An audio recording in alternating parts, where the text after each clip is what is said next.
Morning.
Morning.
Taba lang.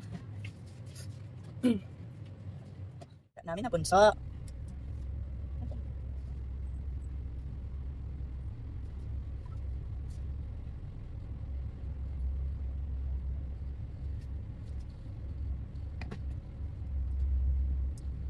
Diyan na patulog. Diyan na patulog.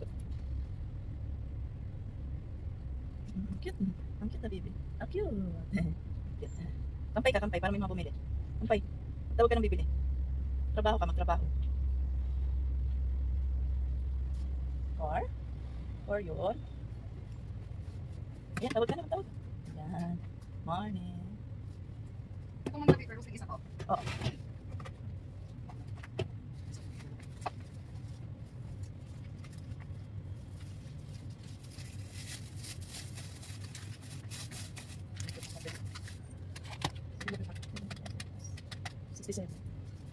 Pasok na siya.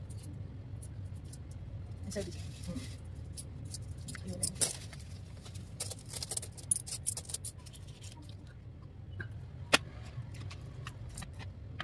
Ito naman sa grocery.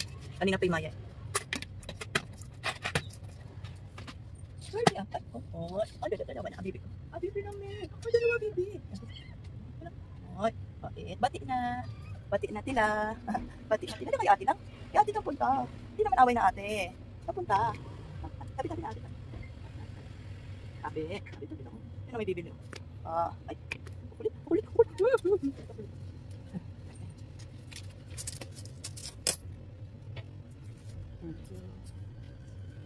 Nilabas yung mga pusa, nagbilihan na sila. Diba? Sorte. Hello mga super kasari. Ngayong Tuesday na ito, ako ay gogora papunta ng City Hall para mag-renew ng ating business permit. Opo. Wala naman masyadong delivery ngayon, kaya gogora tayo. Dapat last week pa kaso super busy. So ngayon, na kailangan ko na kasi para last week na ata ito para sa pag-renew, nakakaloka. So mamaya, antayin lang natin ang ating super assistant, tapos Gogora bells na tayo. Pero kasi ng umaga, so tingnan ko kung makalis ako ng maaga. Kasi minsan pag maaga tanghali, kailangan kasi magluto muna. Siyempre wala na may iba magluluto. Tapos may mga orders pa tayo online. So hindi ko sure kung makakalis ako ng maaga. Pero ngayong Tuesday na ito, ako nga ay gugora sa City Hall. Kailangan kong tanggalin yung Mayor's Permit and Business License na yun. Kailangan yan sa City Hall. Okay, kaya see you later. Morning. Hello guys, kain na tayo kasi alis na tayo. 11 na, so mga after lunch siguro makaalis na ako. Nagluto na ako ng nilagang buto-buto para hindi ko nadala-dala yung kaldero. Maghanap pa ng ulam. Bakit? Dala ko yung kaldero, yung kawali, diba? O, diba? Higop muna tayo na mainit na sabaw. Tapos maliligo na rin ako and go na tayo sa City Hall. No rice ang madam. Only vegetable and sabaw-sabaw in buto-buto. Okay, so see you later. Nakaligo na tayo. Let's go. Pero pakakainin ko muna ang ating super assistant. At antayin ko muna si Jam na maka-uwi galing school. So ito na yung ating OOTD. Oh, wow. Yes. George. Alright. Itong uso ngayon, di ba? Itong George na to. Yun o. Ano to? 32 waistline. 32 waistline. Kasi malaki dito talaga. Ayan. Pero maluwag pa siya sa aking waistline. 30 na lang siguro ako. High waist to high waist. Pero okay na yan para nakakahinga. At syempre yung ating semi-crop top. Ang nakalagay, basa. Haters gonna hate. Kaya wala tayong magagawa dyan. Ma-hate na lang sila, ma-hate. But importante tayo na ganda. Haters gonna hate. Ayan. Murang-mura lang itong aking semi-crop top na ito na loose lang. Diba? Comfy lang. 115 pesos lang ito. May mga iba-ibang color. I like green. Alam niyo naman, favorite ko ang green. Ayan. At saka ito, mura lang din. So, yan. Alright. At syempre, ang ating super bag. Green din. Para isang lagayan lang. Ayan. Diba? Tayo nasa City Hall. Ay, wait. Di pa pala ako nakakasuklay. Mamaya na ang final OOTD. Okay? So, kakainin ko muna ang ating super 8. Let's go. So, naka-sunscreen lang ako at saka naka-lip tint. Yan. Tsaka, nadalhin ko pala itong aking balabal para sa protection sa init at lamig. Pag nilamig tayo dun sa loob ng Coliseo, mayroon tayong panggamit. Okay, green din. Okay, let's go. Ayan Green si madam. Green si madam. Green grass. Alam nyo na kung anong favorite color ni madam. Diba? Ayan Okay lang. Let's go. Bye. At syempre, pabango pa pala. So, ang pinakahuli kong inaano para mabango. Ayan, bang. Sana all. Bango. Bye-bye. Bango.